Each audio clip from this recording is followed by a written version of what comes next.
Hello and welcome. I am a hotel AI expert with extensive experience in modern hospitality operations, and I am so pleased to welcome all students of Europe Hotel School to your online learning journey.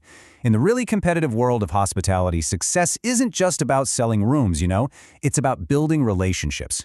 Today, we're going to dive deep into key account management. We'll explore how a simple shift in mindset, from thinking about one-off transactions to building long-term partnerships, can just fundamentally change the game for any hotel.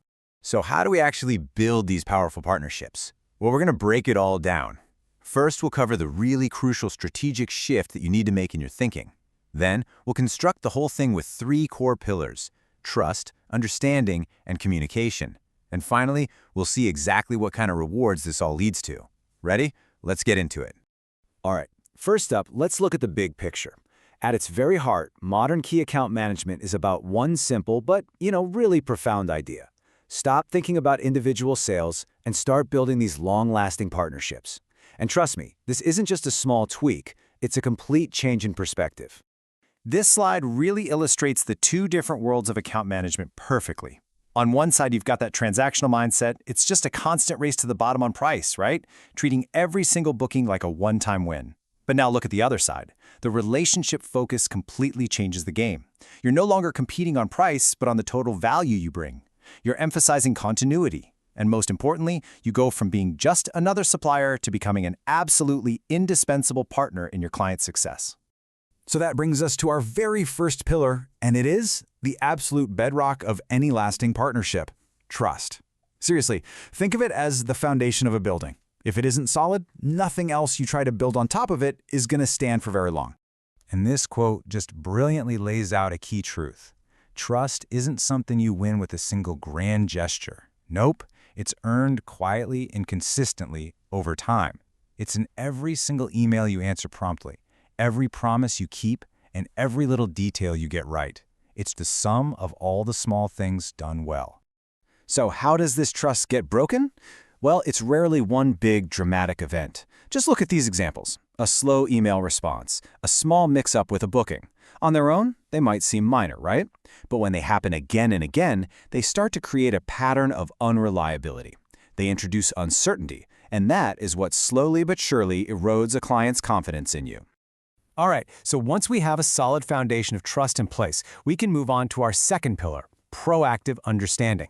This is where you go from being just reliable to being truly, truly valuable. This slide poses a really vital question for your careers. I want you to think about this. Being a reactor means you just sit back and wait for the client to tell you what they need. But being an anticipator, that means you understand their world so well that you can actually see their needs coming, sometimes even before they do. And here's the playbook for how to do it. It all starts with learning their business inside and out. What are their goals? What keeps them up at night? Once you have that deep insight, you can start to anticipate what they'll need. You see their annual conference is growing and you realize, hey, they're going to need more space next year. You hear they're expanding into a new market and you know their travel needs are about to change. Then, and this is the key, you don't wait to be asked. You proactively propose solutions. That is the moment you stop being just a venue and you become a strategic advisor. Now for our third and final pillar, the one that really holds everything together: communication.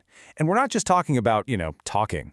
We're talking about creating a meaningful, two-way dialogue. It's truly the lifeblood of any strong partnership. Effective communication isn't a one-size-fits-all kind of thing. As this table shows, you really need a healthy mix. On one hand, you've got your formal communication, like quarterly business reviews.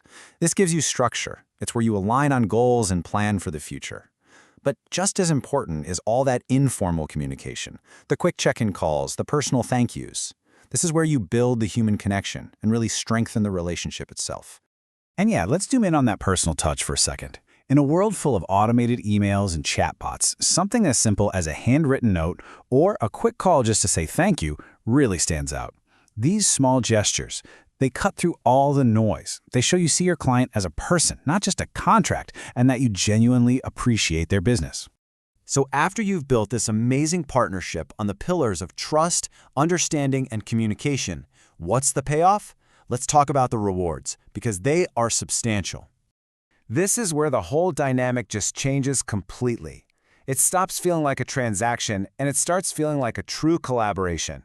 Your client trusts you enough to actually share their challenges with you, and you're in a position to proactively suggest new ideas. It becomes a partnership built on mutual respect and open dialogue. And this chart illustrates the tangible business results beautifully.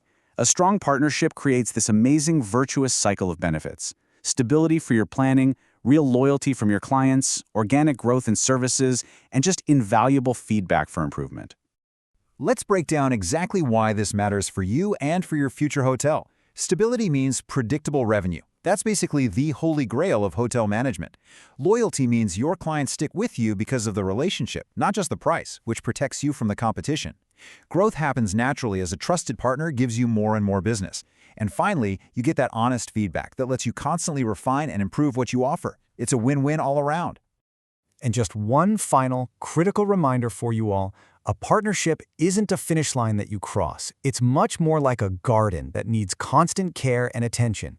It's this ongoing process of staying engaged, of delivering consistent service, and of adapting to your clients' ever-changing needs. So as we close today, I want to leave you with this thought to carry with you. As you go out into this incredible industry and begin to make your own mark, ask yourself this one fundamental question. Will you spend your time building simple transactions, or will you invest your energy in building lasting partnerships? The choice you make, well, that's what will define your success.